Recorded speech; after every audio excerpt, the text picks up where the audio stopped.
மனிதா, இந்த உலக வாழ்வில் நீ எதை தேடினாலும் ஒரு நாள் உன்னை விட்டு அது பிரிந்துவிடும். நீ யாரை நேசித்தாலும் அவர்களும் உன்னை விட்டு பிரிந்து விடுவார்கள். அவர்கள் உன்னை மறந்து விடுவார்கள் விரைவில். போன தலைமுறையுடைய செல்வந்தவர்கள் யார் என்று நமக்கு தெரியுமா? இந்த தலைமுறையில் நமக்கு தெரியும்.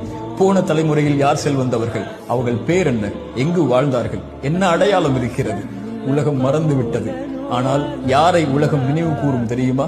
படைத்த இறைவனுக்கு நன்றியோடு வாழ்ந்து அல்லாஹ் கொடுத்ததை கொண்டு திருப்தி அடைந்து அல்லாஹ் கொடுத்ததிலிருந்து உலகம் பயனுற கொடுத்து வாழ்ந்தவர்களை உலகம் இருக்கும் வரை நினைவு கூறும். அல்லாஹ் ரப்புல் ஆலமீன் அப்படிப்பட்ட உள்ளத்தை எமக்கு தருவானாக.